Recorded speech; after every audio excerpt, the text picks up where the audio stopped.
guys, welcome back to the channel. Today we're going to be watching a video called What Shocked Us About Living in the Netherlands, Dutch Culture Shock for American Expats. So I think Dutch culture, from what I've seen, it's very different from a cliche and generalized American culture. Like a lot of, I think, especially like when it comes to like the workplace environment and like the way, like the lifestyle, I think in the Netherlands, Dutch people, I think, are more maybe like back when it comes to a lot of like the workplace balance and just like life in general. And I think Americans tend to be a little bit more, I don't know, I'm gonna say stressed, but I don't know if that's the right word. They're just a little bit more, like living for the grind of it. And I think Dutch people are like way more relaxed in general. So I would think like that's gonna be like one of the biggest shocks. But I don't know, because maybe this is gonna be about like daily life things. And it's gonna, I don't know, like maybe little things. I don't know, but I'm excited to find out. So let's check it out and comment, like, subscribe, and start. Before we moved to the Netherlands, we knew we were gonna be in for a little bit of a culture shock. So we knew things like most homes here didn't have air conditioning and we'd find milk on the shelves. However, there have been a few things that have surprised us as Americans living in the Netherlands. We're at the Hef Bridge, and let's count down the top 10 biggest culture shock moments we've experienced so far. Hi, I'm Alex. And I'm Michelle, and we're Buncharted. Let's get into it.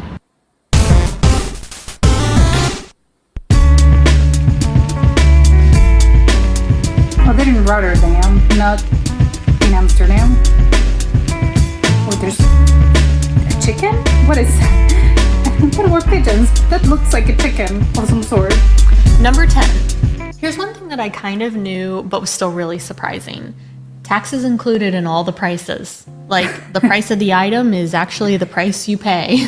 That's weird and that's to not me, yeah. at all how it works in the United States. So taxes apply to the purchase price, and it's a percentage of the total depending on the state that you live in. So it's anywhere between like 7 and 10%. And don't even get me started on tipping. Here in the Netherlands, when you're buying something online, for example, it's going to break out the taxes separately. So originally, when I saw that line with what they call it, this VAT here, I thought that line was actually going to be reapplied to the total, and I kind of freaked out at how expensive I thought everything was going to be. Yeah. But it's not at all. They just spell it out for you. It's dead simple, and I don't know why they don't do this in the US. Yeah. Number 9. Here's another one that we kind of knew before, but it was still really difficult to adjust to. Eggs aren't refrigerated here. It's really weird to see them in the grocery store on the shelf next to the cake mix. And it's really hard not to put them in the fridge after you're done using them. Yeah. It definitely feels like you're doing something wrong. It's true. The shelf life's only about 2 weeks here, and whereas in the US, it's typically a month or more. But when you shop for eggs in the grocery store, it's way more common to see them in 6-packs rather than by the dozen. Oh, that's Number weird. 8. This is something that took us a while to notice. Curse words on TV. We don't normally have cable TV, and the temporary apartment that we were staying at when we got here, we did. So we fell into the habit of watching a lot of TV shows that we used to watch back when we had cable TV in the US, namely Catfish. But does she have her location on Snapchat? What? Oh, Ohio! But nothing was bleeped. And it took us a while to notice, because when nothing's bleeped, it actually sounds super normal. I'd actually argue that adding the beep draws more attention to the fact that the person is cursing. Yeah, it's a beep. And honestly, the lack of bleeping made a lot of these conversations sound more authentic, since it's how the person's normally speaking. Yeah. They said Number 7. I don't think I've had to pay with my physical debit or credit card anywhere since moving here. What? Every place uses Apple Pay, Cash? and it actually works, like every single time, unlike in the United States. I've actually stopped carrying my wallet completely. And one of the things we heard a lot about before coming here was that a lot of places don't accept credit cards at all. They just take cash. Oh, We haven't really run into that yet. We have run into situations where places only take debit cards and they don't accept credit cards. Credit cards here do seem to be fairly rare, not just for small purchases, but even for larger purchases. But at least we found most places accept them anyway. Yeah. Number 6. My next one is generally just like the grocery store shopping experience here. I was so surprised to see the sheer amount of shapes and sizes of pre-cut refrigerated potatoes. What?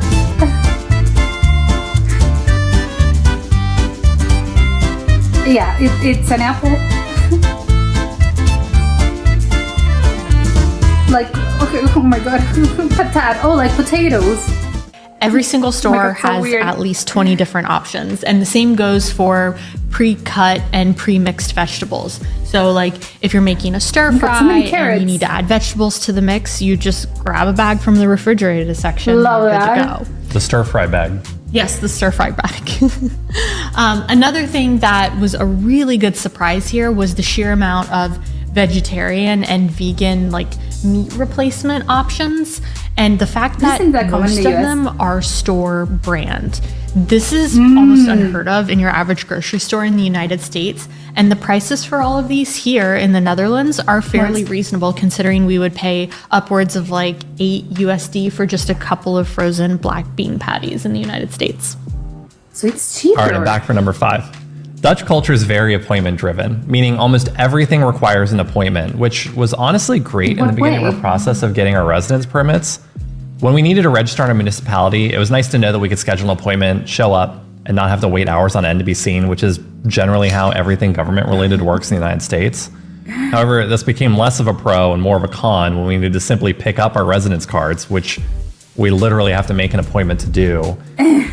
And it's just to pick up what is essentially a couple pieces of paper.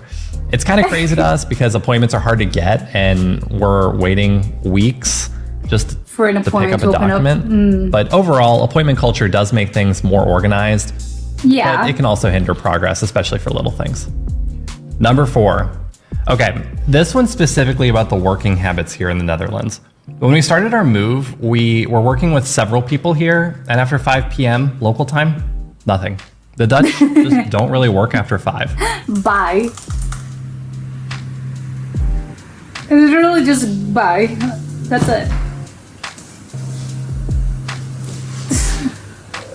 Not the giant bottle. And this is of obviously in stark champagne. contrast to the United States, where if someone needs something from you, even if it's only mildly urgent, you're kind of expected to respond to them Yeah. after 5 o'clock. Also, in the US, when you receive an email and you don't have the answer, it's customary to respond back and just say, I don't know, but I'll get back to you in a day or two. Here, you basically just get radio silence until they have an answer. And as you can imagine, that's pretty stressful when you're in the midst of a big move. Yeah, you're and, like, you're "Tell trying me." to figure out stuff about the immigration process, or you're trying to figure out where you're going to live. But the flip side of this is that everyone here seems to be extremely reliable, and we've yet to have someone forget to follow up when we ask them a question. Okay, so and that's honestly, good. this is one of those Dutch habits that I'll probably adopt first. Yeah. Number 3. This is honestly one of the most shocking things since moving here for us. What? It's a bit of a negative. It's actually pretty negative. So Oh my God. here that's not labeled as diet or zero or sugar free usually still has artificial sweetener in it. It seems to actually be very common. And But- this is a pretty rude awakening for us when we went to the store to get a Fanta or something and we were drinking it and we're like, something's just a little off about this Fanta. Has it turned? And we took a look at the back and at the ingredient list and bam, sweetener, sugar, and sucralose, both. We did some extensive Googling to try and figure out why this is. Yeah. We assumed there was some sort of like sugar tax or some sort of mandate for health reasons in the European Union, but we were left with more questions than answers. So if you What? know why this trend is so prominent in the Netherlands, please let us know in the comments. I want to know. What? Number 2, one thing that I was totally thrown off by when we first moved here was the lack of tampons with applicators. They're not at all common here, and this is something that I haven't heard a cheap, they're lot of people cheaper. talk about. So in the US, when you're shopping for tampons, they generally have both applicators and non-applicators, but the ones with applicators are definitely the dominant type that you see most in stores. Yeah, but it's more and plastic. this really took a while to get used to, but overall it is a great thing because it's less waste and the non-applicator tampons are way cheaper here than the ones in the United States.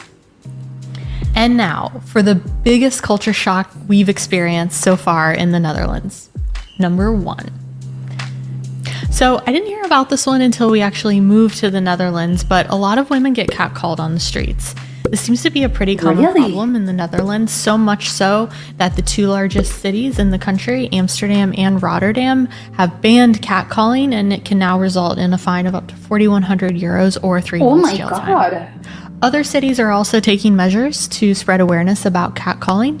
So Utrecht actually began a campaign where an electronic billboard will actually catcall men that walk by it, and then those men will be approached by a city employee to educate them against catcalling.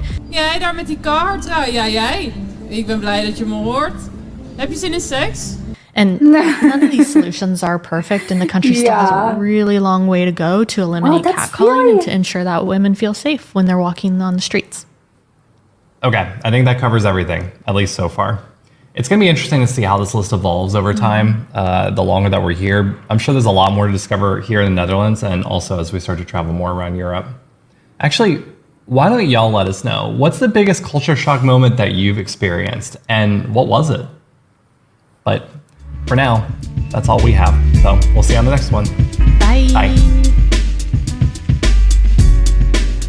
Okay, so I have to like the catcalling thing really shocked me because I don't know, I've never heard of it, but I've never heard of like catcalling in the culture of like in the Netherlands, but apparently like it's a pretty big problem, and it's shocking to me because I don't know, I think the idea that I have in my mind about Dutch people is that they're really like reserved, as mostly like Europe tends to be a little bit more reserved, you know, culturally. So it's weird to me that they have such a like catcalling problem. It's like, so like what, men just like yell stuff at women on the street, and it's like it's normal, and it's like, wait, aren't you supposed to be like pretty reserved and shy? Why are you like catcalling people and women on the street? Like, I don't know, that's shocking to me and kind of weird. Maybe they're not as reserved, or maybe it's just different. I don't know, because obviously catcalling culture, like it's different from actual like getting to know someone. Like, I don't know, if you're in a queue for something and you just like make small talk, that's different from obviously catcalling a stranger on the street. So maybe that's why like it's they're not similar. Maybe I'm thinking about it like a little bit wrong. But it's quite shocking to me because I would never expect a country like Netherlands to have like this big of an issue with it. And I would actually be like, I don't know, like I would be shocked if people were like, yeah, I got catcalled here. It's like, really? That's weird to me. I don't know why I thought that wasn't such a big problem, especially like in Europe and in the Netherlands, it's specifically. But it's funny how they're like taking, like they can get fined, and they're apparently like there's a law that bans it, but it's like, I'm wondering how do they enforce it? Because it's like, what, do you have to report it? Like, does a woman have to go to the police and say, hey, like this man catcalled me, and find them? It's like, how do you even do that? It's like, I don't know this man, so like how would you report it? That's weird. Or it's just like, maybe if a police officer likes walking by and maybe like sees the thing, like they'll call the man out. Like it's kind of like, I'm curious to see like how they find out. Or maybe they have camera, but the cameras don't have sound, so how would they know? Like it's weird. And also I'm guessing it's just catcalling and not, you know, there's no touching and there's no physical contact, because obviously that would be like, that would venture into like the other a higher level of obviously like harassment. But I'm shocked by it. Like, oh my, that was really surprising to me. The thing about the eggs, it's funny because it's like, to me it's normal to have, yeah, I mean, for me, I think it's because I think most countries, right? Most countries do have the cartons of the eggs are just like on the shelf. They're not on the fridge. I think, like, I'm trying to remember, and I think, yeah, like the eggs are on the shelf. But it's true that in the United States, they tend to be on the fridge. And I hadn't actually thought of this. It's like, oh my God, it's true.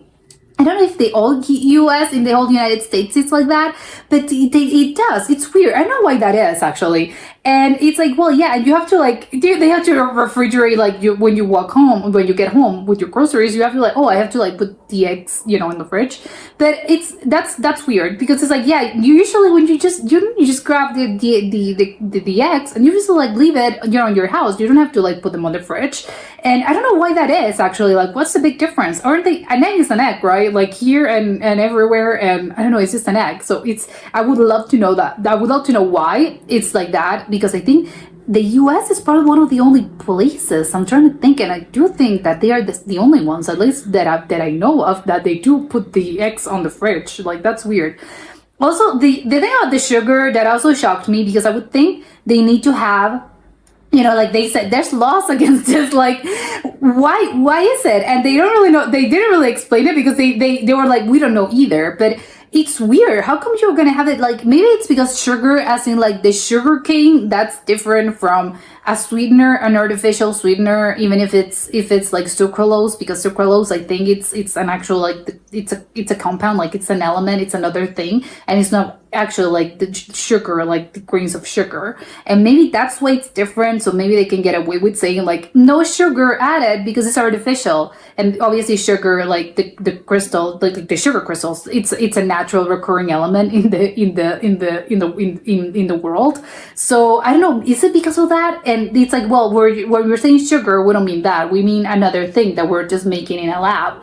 I think maybe that's I don't know. I'm trying to like think of this, and I think that's the only thing I'm coming up with, because again, I think, and artificial sweeteners, I think maybe are a little bit different from the others. Like maybe you have like, I don't know, like stevia is a natural one, but I don't know, like the others are maybe like they're different. That's why they're different. They're not the same. I don't know like how much of a difference it makes like in people's bodies if it's like artificial or if it's natural or whatever. It's a whole thing that you can just get into it. So I have no idea why, but that's also surprising to me, and I would be as shocked as that. But they're like no sugar added. Well, if it's a soda and you're drinking it, I mean, sodas by nature are gonna, like, it's the element, like, they're gonna have sugar. So it's like, they were tasting it and it's like, this tastes sugary. It's like, well, it's a soda. Like, what were you expecting? Of course, it has some sort of sweetener added, because that's, again, it's a soda. Like, that's it. But I think maybe other brands of some cola brands do not, when they say, like, no sugar added, like they do still have some sort of sweetener. It's just not going to be like actual sugar. It's going to be like 0 calories or whatever, but they still have it. Like it's just like the ingredients are what makes a difference. But is it like really? Because again, they do sort of still have some amount of sweetener in them. But again, a little surprising, but it's funny to me that they're like, oh, this soda tastes sweet, although it says no sugar. It's like, well, I will be like a little, of course it's gonna have sugar, like, because again, it's a soda. That it's funny to me that they were like so shocked by it, and I'm shocked by the fact that it says like no sugar, but it does have it. And obviously the amount of like, again, of like potatoes, I love the amount of potatoes, and also like pre-cut vegetables. And I love the fact they even have like not just like a salad, it just says like, I don't know, Caesar. Well, Caesar is just like a bad example because it's just lettuce, but the other salads or pre-paste, because they even have like stir fry. Like I've never seen that they even like the pre-packaged like vegetables. They're even like it's for the base meal. Probably they didn't really mention it, but I'm guessing there's also like one for soup. Like you can make stock, I don't know, stuff like that. That's, I think, very practical. Love that. And also the amount of, like they said, like the amount of like vegan and vegetarian options. It's, I think in the US, it is, I think, normal. And it's in the last few years, I think it's more normal. You have to have like those kind of things, those sort of products in normal, just, in normal supermarkets, and not just in specialized like stores. But they do mention, of course, that's true. Obviously, it tends to be like more expensive than the meat products are cheaper. And they're like, no, here everything it's either reasonably priced or the same price, if I understood correctly. And that's obviously like that's great. And even they said that even like the supermarkets, they have their own brand of like vegetable patties or vegan sausages or stuff like that, which I've never seen that before. That would be quite shocking to me as well, because I've ever seen, actual other brands, they come up with those sort of products, and it's not just, the supermarket that actually does it. But it makes me think that in the Netherlands, probably a lot of people are vegan and a lot of people are vegetarian. I think it makes me that's the logic I can come up with. But yeah, this was incredibly interesting, and yeah, I'm gonna research the thing about the sugar and the thing about the eggs, because those two were the most surprising things to me. But that was it for today, and I'll see you next time. Bye.